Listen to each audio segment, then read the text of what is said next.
Blunders to Blessings with Kerim, Season 1, Episode 4. Luigi Bonanno, Navigating Leadership and Legacy. Hello everyone, welcome to this episode of Blunders to Blessings with Kerim. In a world obsessed with success stories, Blunders to Blessing dares to challenge the status quo and shine a spotlight on the often overlooked journey of failure.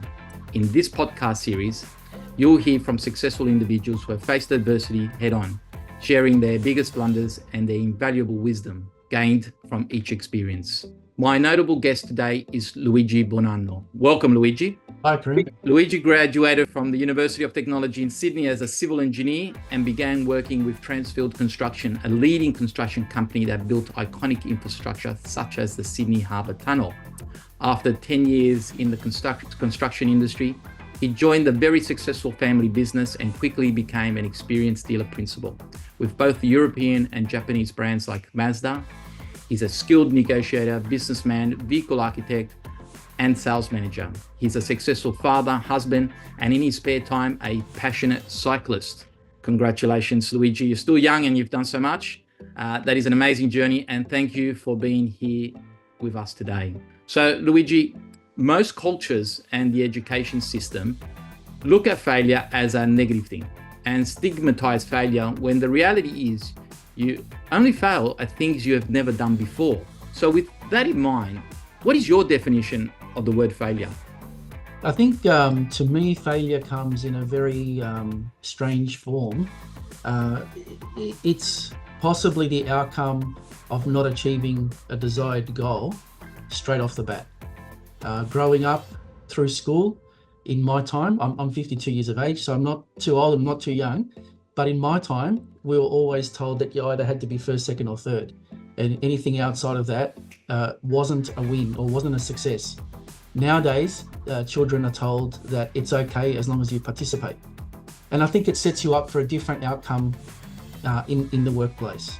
So for me, failure meant if I didn't achieve my original goal or task at hand, I failed.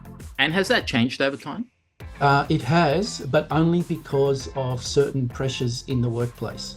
I think that I've had to come a long way to understand and acknowledge how I felt about approaching a certain task. And I had to then learn or understand how to avoid seeking other people's approval. And that's not easy to do, especially when you're working at a young age for a boss who might be a little bit intimidating, or trying to achieve certain goals, even at home with the family, under mum and dad. They have expectations of you and you don't want to let them down. True. And if you were to share the three biggest blunders in your career and your life, what would they be? I'd have to say I wouldn't mind actually focusing on what my traits are, because they can be considered as my blunders, if you want to use that word. First off the bat, I had to learn how to take responsibility for what I was doing. Any decisions that I had to make or tasks I had to perform, I was 100% accountable for those decisions, whether they were right or wrong. In anyone's mind, I was accountable for them. So I had to learn and understand how to take responsibility for what I was about to do. I then had to also learn not to be defined by my decision. So like you said early on in the piece, sometimes you're doing a task that's outside of your normal perceived reality. You haven't done it before, and if it didn't work, it could be considered a failure. But if you didn't try, then you weren't destined to either succeed or fail in the first place. And then the third thing was that I had to understand how to take away the negative emotions related to either a success or the failure of a task, and turn it into a positive opportunity. What that sounds like is you've tried to create a framework, right, in how to operate. Correct. So that definition becomes more in tune with the reality that you're actually undertaking. Because it sounds like, first of all, you've had to think about the decision-making process and the accountability around it. It doesn't define you, right? And you need to be emotionally detached in some ways to that process. And to me, that's really interesting, because I actually wasn't thinking about the framework around that process of the decision, the framework, and then the failure or the success, right? But and so that's a very interesting way to start. So based on that, what were the three things that probably stand out for you that when in looking back, where you may have failed, but also the infrastructure wasn't in place potentially to sort of guide you a little bit through it? And what were the key learnings out of that process? Is this now the retrospective view of going back and saying, you know what, yes, I failed in certain areas, but now looking back, the infrastructure that I had in the way I viewed failure was probably not the best. And now that I know what I know, then I look at a project with an infrastructure that allows me potentially with more empathy, right, to not get it right the first time, learn from it, and then move on to the next and have another go at it without having this emotional turmoil, right? Because it doesn't define me to begin with. What probably defines me more is the fact that I keep on going and I learn along the process and I pivot accordingly. Correct. I think success and failure is very much based on knowledge. So early on in a career, you're fresh out of uni or college, TAFE, whatever it might be, and you're out in the workplace and you don't really know much. You haven't had years of experience under your belt. And here you are being asked to tackle opportunities and come up with, alternative methods to solve a problem, and you don't really know what you're doing. You think you have an idea because you spent maybe 3 or 4 years studying, and you're fresh out of college and you've got all this theory-based knowledge, but sometimes it doesn't get you where you need to be. So when you tackle an obstacle, you could be doing it in the wrong way. It's not to say that there's only one way to do things. There's many ways to approach a problem. But sometimes when you're young, you think you know everything, and it's not until you try and fail. And I don't really like to use the word fail, because if you don't achieve a goal, it doesn't necessarily mean that you've failed, because there could be other factors that are playing into the success of an outcome. It's not directly proportionate to what you do as an individual. That's right. And I think you're right. When you said that even though you may not achieve what you set out to achieve, it doesn't mean you failed. And it straight away made me think of Christopher Columbus, looking for the Indies and ended up finding America, right? So yes, and there's probably many stories like that. I know there's some in the pharmaceutical sector and other areas, but absolutely. And I can share with you in my current workplace at the moment, we're in a very fast-paced world. And, I'm working in the automotive industry, and everything hinges around key performance indicators, KPIs, okay? And one of those might be sales targets. So unfortunately, the month starts and finishes. You've got 30 or 31 days. You start with a target, you finish with a goal. And it's always driven around a number. So you're driven by the manufacturer to achieve a target. Now, when you set out the beginning of the month, you have a plan in place. Okay, you might have a marketing or advertising strategy that you've worked on the month prior to get you, ahead of the 8 ball in the current month. You then put all your processes out, make sure everyone understands what's required of them, and that's it. And you tackle the month and you try and achieve that number. Now, the silly thing is, when the month is finished and you talk about what you achieved, if you got your target or you achieved over target, it's recognized for 24 hours. And after that, it doesn't matter anymore, because guess what? The next month started. So sometimes these goals are very short-lived. What does it do to you personally? It drives you to achieve a goal that in some cases means nothing to anyone else but yourself. And I think we spend a lot of time beating ourselves up over the achievement of a goal that sometimes may be unrealistic. Maybe. It's interesting because there's always that. There was always this school of thought, right, where you say to your kids or you say to your sales department, and you set the goal much higher than what they can achieve, right, and therefore with a hope that they achieve something close to it. And so you don't try and set it too low, because then if they achieve it too easy, then you go, well, how much money did I leave on the table, or how much opportunity did I miss, in that month? So even that is something, when you talk about that single number, is it a realistic number to begin with, right? Is the first question. And you have to be careful because you don't want to create an environment where the target setting is too unrealistic that it demotivates your team. Absolutely. It has to be achievable. That's exactly right. But I'm gonna take you back to the original question, which is so. Can you give me an example of a failing that you may have had in your journey, and that what you learned from it, and how the gems that you took out of it actually led you to the success going forward? Sure. Okay, so very early on in my career, when I was actually working at Transfield, I would have been probably 26 years of age. My first year into the workplace, I was, if you want to use the word apprentice at the time, I was actually working as a site manager on the Airport Link project.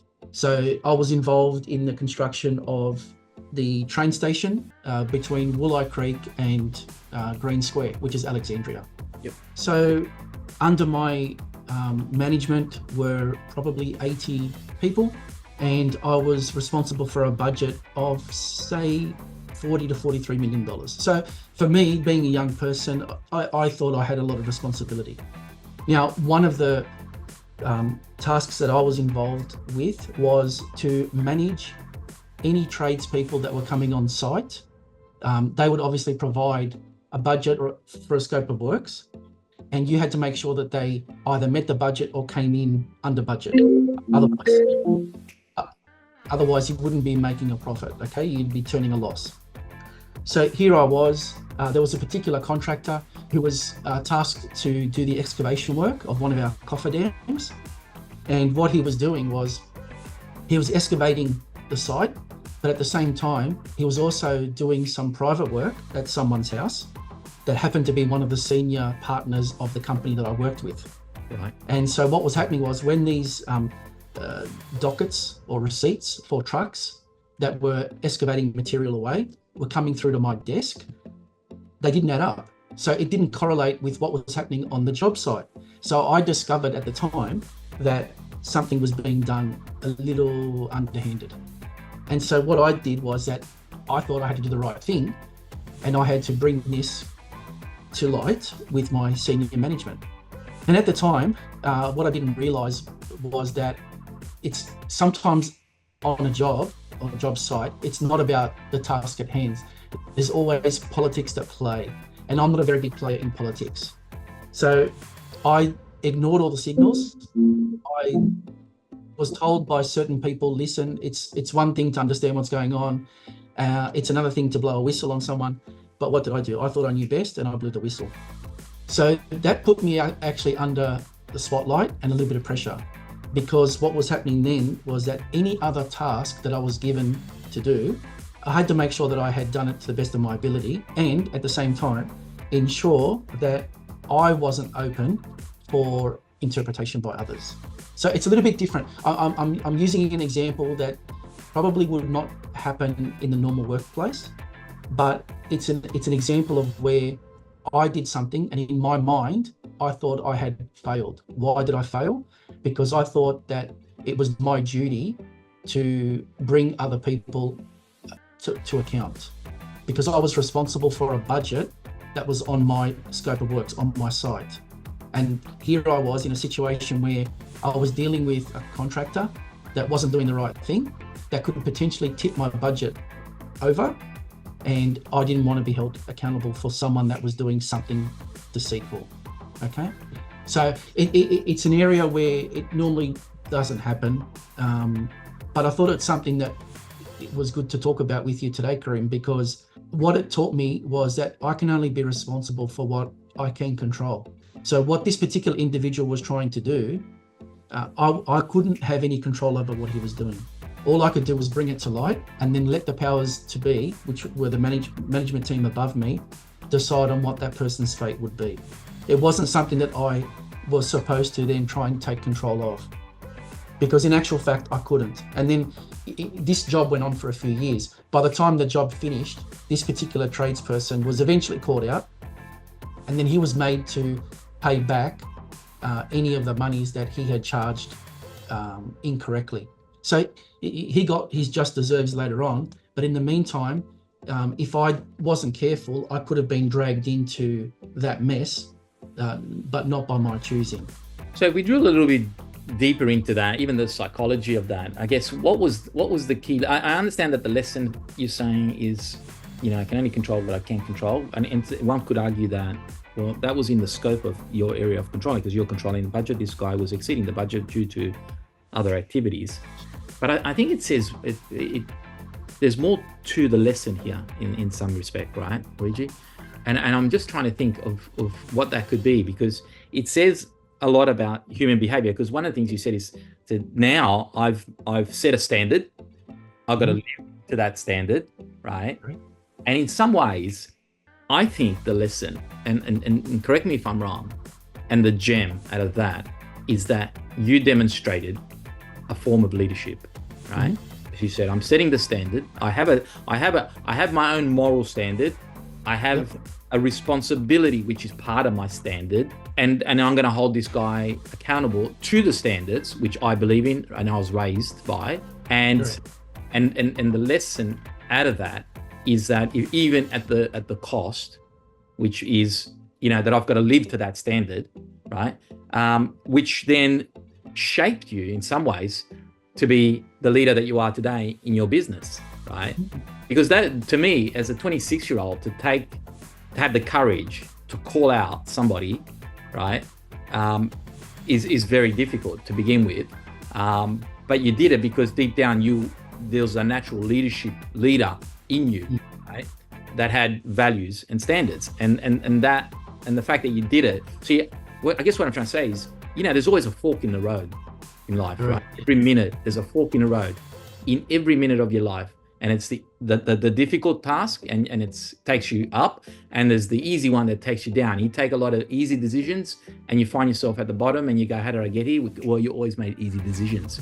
And then there's the other one where you say, I'm going to make a tough decision, right? And you make enough tough decisions which hold you accountable, are demanding on you, whether it's in all shapes and forms. But it sounds like you made the tough decision, right, rather than the easy decision, which was to close an eye and just keep on going. You made the tough decision and said, no, this is not good enough. This is what my company pays me to do. I need to hold him accountable. You held him accountable. It put you in the spotlight, right? But you were prepared to take that, even though the lesson was it wasn't very nice, but I learned something about myself as much as I did about leadership. Well, I learned a lot about myself during that period, because what I came to understand about one of my own characteristics, which could also be considered a trait, is that I personally don't like to let people down. So it doesn't matter whether it's at home, with my friends, or in my workplace. I want to be there for everybody, to the best that I can be.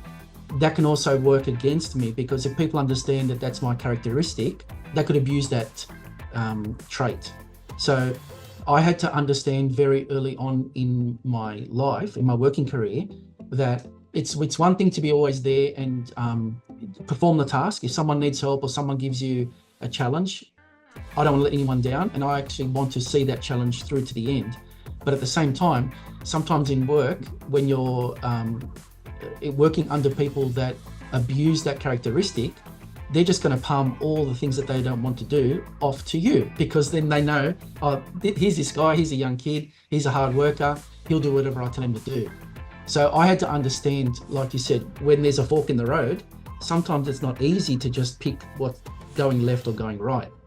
And that's hard. I even struggle with that today, because I still don't like to let people down. And sometimes even at work, you have to understand or differentiate between being hard on someone because they're not performing, or being hard on someone because they're your friend. You have to see through that, and sometimes you have to take, like you said before, take the emotion away from the challenge altogether, and it's not easy to do.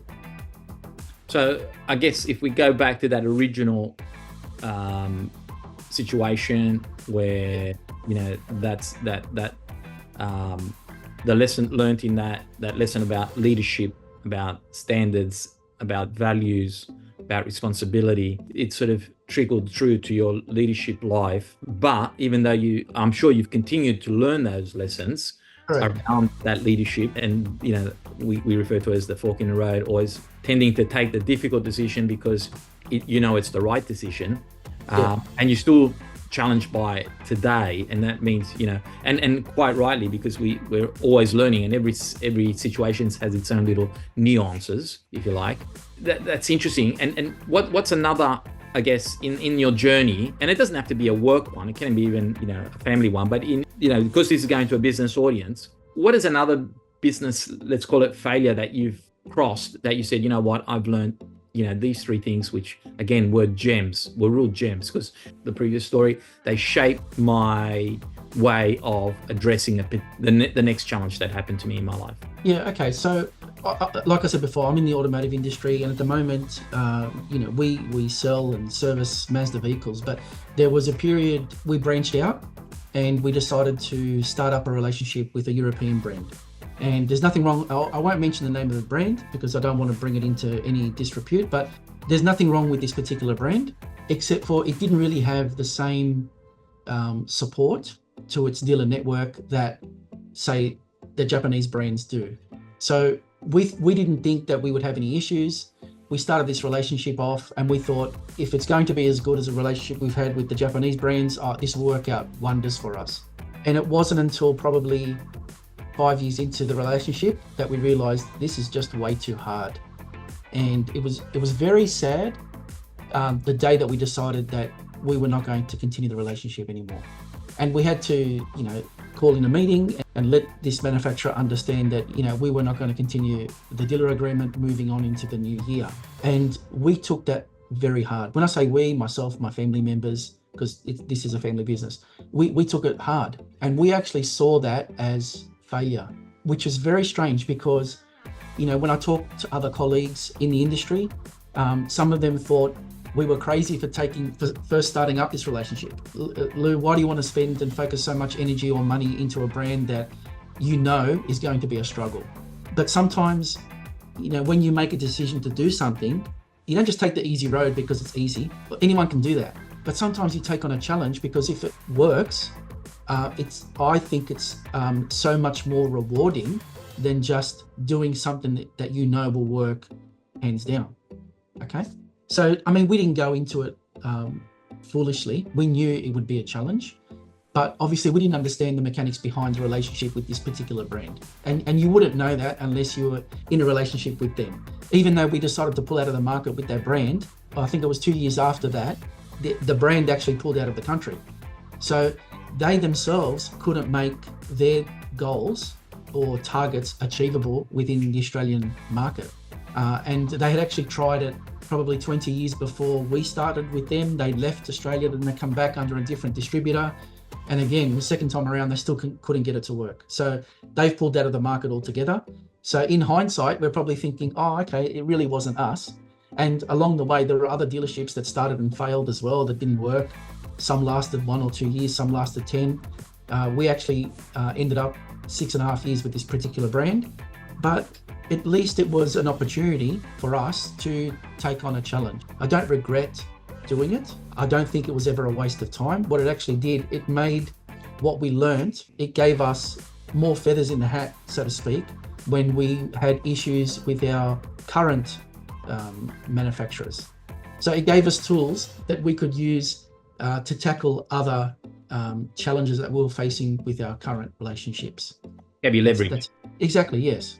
But would I do it again? No, because now I've understood from those hard yards what would be considered something smart or not smart. So I wouldn't go out on a limb. Not that far. It sounds a little bit like going to the races and picking the horse that has the highest, return to. For $1 you get 10 to 1 or 3 to 1. And it's so easy to pick the one that everybody thinks it's going to win, right? As opposed to the one maybe down the back where you go, this is a wild card, but if it wins, we're going to go really, really well. So yes. What I'm hearing, it was a challenge that you undertook, knowing that it was not going to be easy. It was actually the wild card. And the lesson learned from it. The benefit is one thing, the lesson is another. So I'll come back to the lesson. So the benefit was obviously the learnings, the leverage that you had against the other brands that you represented. And one thing that stood out is you said that we all took it really hard, the directors. We is predominantly the family. So this is not something that's Correct. at the boardroom. It comes to the kitchen table at home, right? 100%, yeah. We spent many nights talking about it. Oh, what if this and what if that? And we did take it personally. And so even though earlier on when we said we shouldn't really, detract emotion away from it, it's hard to do. It's very hard to do. You can't not but take something personally. Of course, business is driven by passion, right? You can't, business is driven by passion. So and that's an emotional thing. And so when you're involved emotionally, it's all of you, right? What I'm hearing, Luigi, is that one of the lessons that I am hearing from the outside looking in is that you have a resilient family, that you went through this hardship, but the resilience that you have as a family business is what comes out from what I'm hearing. Well, the thing is, okay, so I'm the son of an immigrant. So when my dad came out to Australia, he literally had nothing. So for him, every opportunity was an opportunity, and he really had nothing to lose, because it's not like as if he started life with massive amount of money. He had nothing. So everything that he had to work for, slowly he built and grew up this, I'm not even sure what the word to use, what the right word to use is, but it's certainly a little empire, because exactly. He started a little empire. Now, then comes along myself and my two sisters. Because of our upbringing, we're very conservative people. So we're not the type of people that will go out and start to splurge on big things. Don't get me wrong. We live a nice life, but we're not extroverts. Okay. So we don't live a flamboyant life, because we understand that the market can change overnight. And as a child, I used to see sometimes my dad come home and he would be very stressed because the industry wasn't traveling too well. There were times when his own little empire, would just make it across the line. It was profitable, but sometimes they had months where they didn't break even, and I'd see those stresses as a kid. Now I've grown up. I've had the opportunity to work for someone else. I've come back into the family business, and I understand the pressures that my parents went through. It doesn't mean to say that things are easier or different. No, because now I have the responsibility, and so my sister as well, she works with me. We both have the responsibility to ensure that this empire continues to flourish. And who's to say how long it will flourish for? We don't know. We don't have any hopes or aspirations for our children to come and continue carrying the flame, because we want them to be able to tackle the world with their own beliefs and dreams. I was never forced into this business, and nor was my sister. But it was an opportunity for me to work alongside with my father and grow the business from a different point of view. My dad did everything from his gut. So he worked hard, and he knew he was very street smart.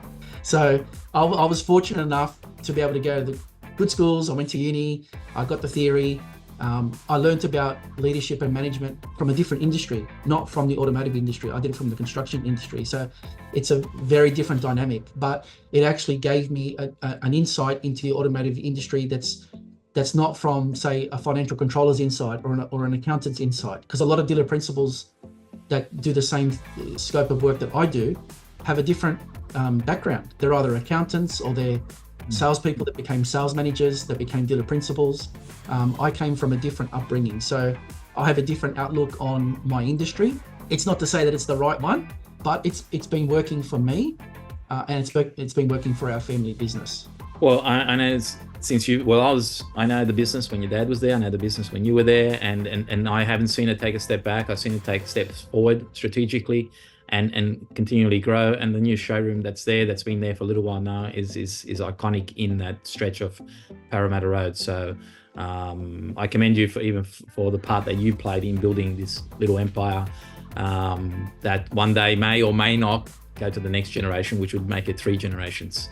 So as we come to the end, we have a little bit of a quick not Q&A, but fast-paced segment called the 1-point question. So it's short answers. I'll be asking you to respond with just one word or one line. So let's keep it quick and insightful. So the first question is, what's one habit you're trying to quit?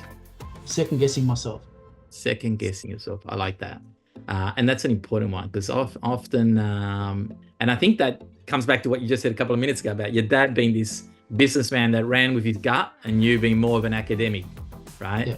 And an academic will always, I think, second guess themselves, as opposed to a natural entrepreneur who goes with his gut. So there's merits in both. What is one inspirational trend or quote you're obsessed with right now?